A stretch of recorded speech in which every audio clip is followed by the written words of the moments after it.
So, Power Rangers. Specifically the In Space season.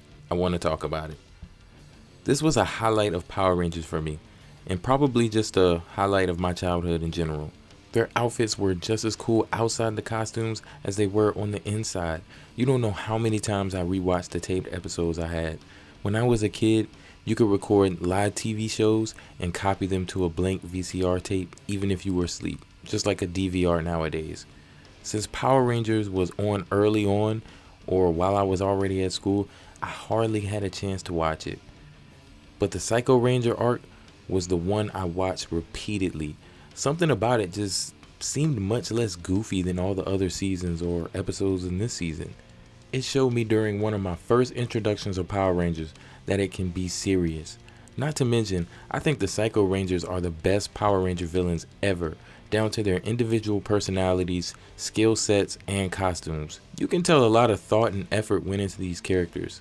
This 5-parter episode was actually released on an official tape in movie format, so that way there were no breaks or episodes in between, which I thought was weird to put Carlos on the call in there. I thought that had to be on accident, but either way, I did have the official VHS with the cover, so this was definitely a movie to me. The epilogue starts with Andros, the Red Ranger, and leader. He's sad about his sister Carone, aka Astronema, the big bad. Ashley, she's the Yellow Ranger. She notices Andros being all sad and tries to cheer him up by going to get food with the gang in Angel Grove, which is still a thing, but barely, and for the last time, until way later in the seasons. I don't know why, but this bland ass food looked so good to me as a kid. I don't know why. I guess I was just always hungry, and maybe I was just hungry for friends. Anyways, while the Rangers are eating, they think their communicators are going off, but instead it's this kid. It's my new Copernicus 2000. Corny, cute, and hilarious. It sounds just like their morphers though. This will be an important plot point going forward. While in line getting food, they notice news coverage of the Power Rangers wrecking the neighborhood. But how, if they're the Power Rangers? So of course, they gotta pull up and get answers. Once they meet face to face, it's on. And the Rangers, well, the real Rangers get folded like lawn chairs. I mean, it's no contest. The Psycho Rangers are literally just standing there taking shots at certain points. I don't think any of them got hit even one time. They only got a few attacks parried or dodged by the Rangers. That's attention to detail you don't usually get in a kid's TV show nowadays. Once the Psycho Rangers revealed their true forms, they really started to kick it up a notch, almost destroying the Rangers if they wanted, but instead deciding to drain their powers and syncing with them mentally, which makes them even more dangerous as if they weren't before. This process gets interrupted by Zane, the Silver Ranger, who blasted at them during this process, which I'm sure caught them off guard because I'm not sure if they even knew he existed since there's no Silver Psycho. Or is there? Shortly afterwards, no telling how long, the Psycho Rangers hear the Rangers' communicators while searching for the Rangers again, but end up harming innocent civilians due to people's devices sounding similar, like back at the bar. But unfortunately, or fortunately, the Rangers are safe cozy back on the ship, except Zane, who was out shopping, I guess? The Psychos hear his communicator and snatch him up like a church wig, stash him in an old library, which is clearly a trap set for the Rangers. The Rangers show up to save their friend, of course, but they need to distract the Psychos so that they can morph, because they know that's what the Psychos are waiting for them to do, so that way they can hop on them instantly. The Rangers morph, very cool morph sequence by the way, with stats and all kinds of stuff. They break in literally 20 seconds of baby jogging, the Psychos show up and go to town on the Rangers. I mean, town. Probably the worst Ranger beatdown I've ever seen. Their suits are all tattered and torn, which is something you hardly ever see. It's usually just a demorph or a power down, but they don't usually just fall lifeless, which for me as a kid was way more impactful than demorphing could ever be. Anyways, the Psychos almost finished the Rangers off, but if Astronema wouldn't have stopped them mid-process, who was literally just mad because they beat the Rangers too fast, which is what she wants. But she wants to drain Dark Spectre, her boss, simultaneously so she can rule over everything. Ultimate evil, I guess. By the way, this was only one episode, 21 minutes and 32 seconds, and I swear to God it has more action, suspense, and character development in it than the 2017 film, Gold. If you ask me, which you didn't, and I don't care. This is already really deep for a kid's show, and it's hardly even gotten started. The next episode starts with Cassie and Ashley fighting, the yellow and the pink ranger. Ashley eats without a plate like some sort of monstrosity and wipes her crumbs right on the floor while Cassie is cleaning, so rightfully so, she gets upset. An argument ensues and the boys try to intervene, but to no avail. We all agreed to divide the duties. Yeah, as a kid I always thought that was funny, of course. Cassie dips out and says, y'all got it. And I love how TJ, the Blue Ranger, just casually puts them both in timeout and forces them to talk it out. But it doesn't work, and they get news that the Pink Psycho Ranger is attacking mid-convo. This is a small-scale street fight, but it ends with the Yellow Psycho Ranger manipulating the Pink Psycho Ranger into letting her get the Yellow Ranger. Each Psycho Ranger wants their own matching Ranger, respectfully. The Psycho Rangers' personalities, obsessive behavior, and inability to work together will ultimately lead to their eventual demise. This fight ends with the Yellow Ranger being captured by the Psychos, which leaves the Pink Ranger upset because they were just fighting like enemies earlier. Which I think is a parallel for someone passing. Treat your loved ones well because you never know when you'll see them again. Maybe I'm reaching, but I don't know. There's a lot of little parallels you can point out in Power Rangers. Power Rangers, as corny as it is definitely an influence on how I treat people for sure. During the Yellow Ranger's capture, the Pink Psycho Ranger and Yellow Psycho Ranger get into it over this betrayal situation. But through all the commotion, Ashley causes an explosion to get away, which blows up the building. Psycho Yellow runs away, but Psycho Pink continues to chase the Yellow Ranger and throws her in some random field that I didn't really understand the scene change when I was a kid. But if you don't know by now, early Power Ranger seasons used blended footage from Japan, Super Sentai. In this fight on the field, the other Rangers show up to aid Ashley.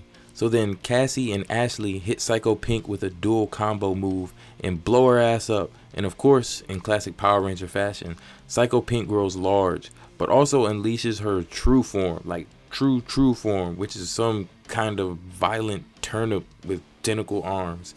This is my least favorite design of the Psycho's true forms. This Megazord fight is nothing to write home about.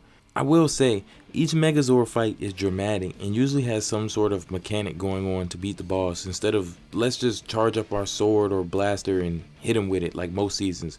Very anticlimactic those are. The Rangers destroy Psycho Pink and get back to the ship. Ashley and Cassie are fighting again, but wait, this time it seems to be a setup. The girls are seen shaking hands and smiling after the boys already voluntarily decided to clean up instead. I kind of find this as a wholesome moment. You know, it's childish, but it's cool to see them all getting along.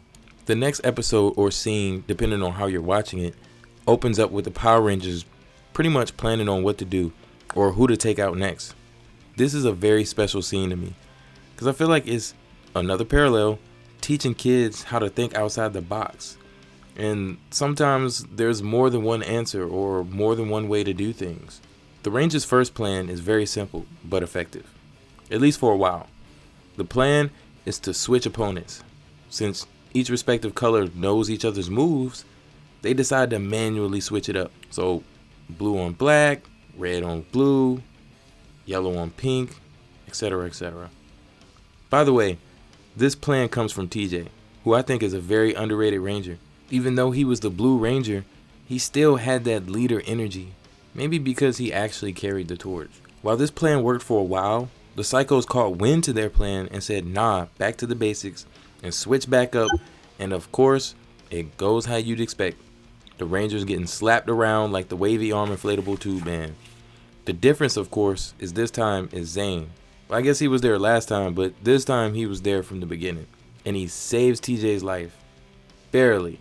But it doesn't matter because Astronomer pulls the Psychos out for the same reason once again. Bad news is TJ is really banged up, which is a big deal because you never really see Power Rangers injured, and definitely not to this degree. Like, Buddy was sent to the infirmary. Plus the music and atmosphere makes it feel very serious. Where'd they go? At least it looks like we're all okay. TJ, are you alright? I don't know. Everything's dark. To see the Rangers get constantly beat battle after battle, as a kid, these were tough watches, man. I'm telling you, this was so cool. While TJ is back on the ship recovering, he can't help but think about their fight. So he tries to come up with another plan. And he does. This one is even cooler and very dramatic. Probably literally the coolest thing to have ever happened in Power Rangers history besides Forever Red, which actually is the coolest thing to ever happen in Power Rangers, and I stand on that. But back to the plan. The plan is for everyone to wear the same color. So in this fight, all the Rangers will go in as the Blue Ranger, which definitely confused the Psychos. And for the first time, the Rangers are actually winning. But then an even crazier thing happens. A Silver Psycho Ranger shows up, which he claims he wants to destroy the Rangers as well. Psycho Blue takes it upon himself to fight the Rangers and Silver Psycho out of pride, which I'm guessing the Rangers was counting on, and it happened. After the other Psychos split, the Silver Psycho Ranger is revealed to be Zane, and they all switched up and beat the Blue Psycho Ranger easy, and with another combo move, a duo combo move at that. Then boom, on to another Megazord fight, which once again, nothing super special, but once again, there is another mechanic. This time, Psycho Blue's true form is where he can seemingly control the weather, or at least make it snow or very cold in certain areas, which has a negative effect on the Zords, to a point where they freeze or have control issues and they have to heat themselves to be able to move and function. It's actually really cool. After the dramatics, of course, they do eventually charge something up and win, but it's the effort for me. The extra steps they took to make this fight just more entertaining. Like, they didn't have to do that. Like, when I was a kid, I wasn't really understanding what was going on, but it was still cool. The episode ends with Astronema and the Psychos coming up with a plan for the Rangers, and Andros is still sad about his sister Karone, but again, it's actually Astronema, but mind controlled, and the Rangers predicting the last 3 Psychos will be a lot tougher, which they will be. The Psychos take human form and go out searching for the Rangers in Angel Grove, Ranger territory, using their new technology. They happen to show up at the same shopping center as Cassie. She was shopping earlier, and it shows Ashley is there too. And the Psychos hear Ashley at the phone booth. If you don't know what that is, it's like a public house phone that you have to pay for. Anyways, the Psychos assault a random woman thinking the woman in the phone booth is Ashley, but it's not. She already left, and she sees the commotion from afar. Fortunately, she escapes and warns the other Rangers about the new voice technology, except Cassie, because she's still at the shopping center. So the Rangers reach her at a payphone and warn her about the situation, since they can't reach her in her communicator because the Psychos will hear it. Cassie now has to escape in this slapstick, non-being able to talk comedic little adventure. That is, until this baby almost falls down the stairs, which she feels very inclined to yell, "Look out!" Which, I mean, I would too. The Psycho Rangers hear her and track her down, but is distracted by this goofy looking clown, believed to be Zane. This clown then busts a corner like a hooker, and then all of a sudden you hear the Rangers' voices laughing and talking and chatting it up. This making the Psychos lose interest in Cassie and chase after Zane, or the clown, which is implied to be Zane. After leading into some factory, basically a big fighting arena like a video game, the other Rangers then show up at the shopping center to meet Cassie, all showing up in fresh looking gear. But it's time to get back into action. They gotta meet Zane at this fighting arena. When they all meet up, it goes down though. This fight is more even now that there's only 3 Psychos and 6 Rangers. Basically a 2-on-1 situation. So it didn't take long for the Psychos to have to reveal their true forms and then go to Megazord fight. But I don't know if this was like a strategy or if they just got beat and they were forced to go big. But in Megazord form is 2-on-3, which is more fair towards the Psychos, but Zane calls in an additional Zord, making it 3-on-3 again. Kind of love this whole fight scene. It really made me love these little action figures. I had to get them for myself since I could never afford them when I was a kid, and you also couldn't find them, and eBay wasn't like really popular, and there was no Amazon. And anyways, I'm rambling. During the fight, the Black Psycho Ranger starts to grab and kidnap the Rangers' Megazord while they're still aboard. They try to fight it, but he's too strong and they have to abandon the Zord. It's played very dramatic too. This is something you never really see in Power Rangers. I mean, the Rangers are getting bullied left and right, literally getting their Zord stolen. Andros doesn't want to jump ship, implying that he would rather die than leave the Zord. So the other Rangers have to physically knock him out and force him to go, which is a huge emotional detail that they did not have to include in a kids show. I still to this day I think that is like very incredible that they added that detail, you know, that connection, that bond he has with the Zords. They have to resort to physical violence to get him to come to his senses. Like, that is something kids won't really understand, but I felt like at that time I could understand what the Red Ranger was going through. But to end the episode, it ends with Astronema explaining the rest of her plan to the Psychos and the Rangers searching for their stolen Zords. Okay, so this is the last episode of the Psycho Ranger story arc. And it starts with the Rangers catching a lock on their Zords and Astronema talking to Dark Spectre about his power situation, which is really just her constantly lying to him, saying she'll fix the problem, but really the Psychos are the problem and she knows it. Also, this is Ecliptor, her right-hand man, the second big bad, I guess, at least of this movie, because there's like other generals and stuff that happens and pops up in the season. I should have introduced him earlier, but I couldn't really find a window like where he popped up to where it would be a good time. But he deserves recognition because he's not just some bumbling idiot like Elgar, and he's actually really intelligent, intimidating, and even more relatable. So he's a top tier Power Ranger villain, like, of all time. Don't let anyone tell you otherwise. Cutting back to the Rangers after finding their Zords, they come to the conclusion it's a trap, obviously, because it was just too easy. But the Psychos' plan wasn't just to fight head on like usual, which is what the Rangers was predicting. But since this plan was technically Astronema's, it wasn't as simple as they thought. The Psychos' plan was actually to infect the stolen Zord with a virus, the yellow Psycho Ranger virus. So when the Rangers got it back, they wouldn't even be in control. The yellow Psycho Ranger would, which certainly was the case. The yellow Psycho Ranger immediately used their Zord to attack the other Zords and lock them down. Look at them toy. And right when Psycho Red was about to land a blow on the infected Ranger Zord while talking cash money-ish, he was summoned by Ecliptor, basically saying, y'all doing too much. And I'm not gonna lie, if I was Psycho Red, I'd be mad too.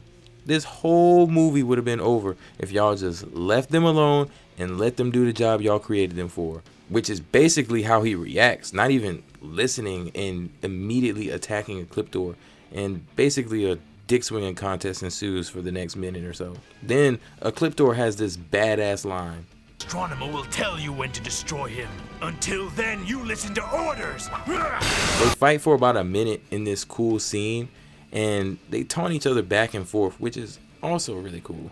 Psycho Red loses his marbles and dips out on Ecliptor and derails from the original plan with the other Psychos and sucking Andros right out of the Megazord. Whoa, pause. Basically to 1v1 him on the ground, and their fight is so cool as well. All these fights are very well choreographed.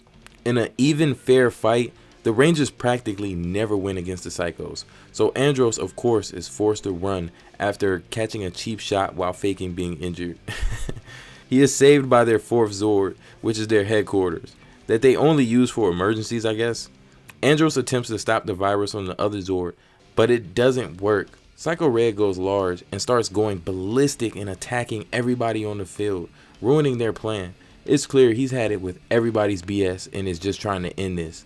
Now that the Rangers are cured, they free Zane and his Zord, and now makes it a total of 4 Zords against 3 Psychos.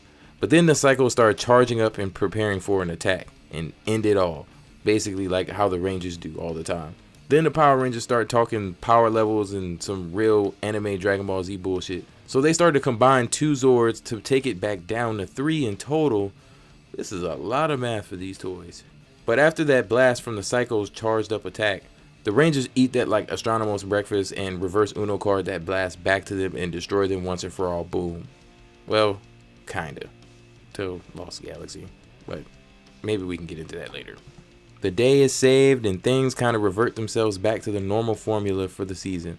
And it ends with Zane wearing a red Psycho Ranger suit stalking the Rangers' headquarters. Andros attacks him, and after taking off his mask, revealing it's just Zane, funny moment. But honestly, Zane, these guys almost killed you 3 to 5 times in an hour. Or at least from our perspective, it's an hour. They kidnapped 2 of you, put 1 of you in the infirmary, and pretended to be one of these guys in their house. Or y'all's house. I mean, I guess you guys all live there. I don't know, because sometimes you guys are like at school, and who knows how their living situation is, because I'm pretty sure they live there on the ship. I don't know. Anyways, that's how it ends. The greatest Power Ranger movie never made. I watched this religiously when I was a kid. I thought this was the best season, and I was never able to watch it on TV until the later reruns in like the mid 2000s or something like that.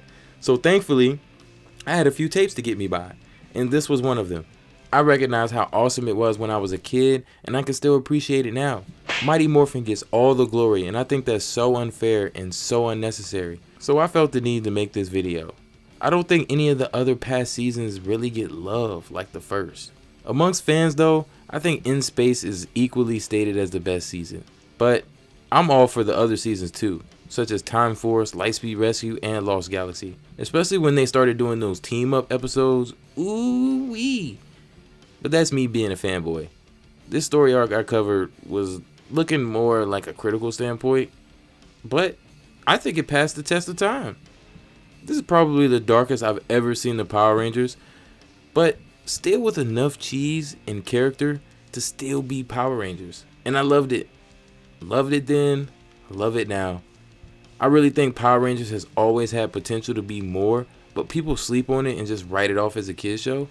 But even in that format, it's still effective in what it's trying to do and what it's trying to be, and it knows that. With that being said, Power Rangers is a good watch.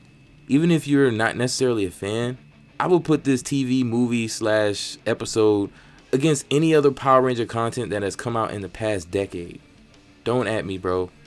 Anyways, if you like the video, if you like the content, leave a like and subscribe. I'll see you homies later. Peace.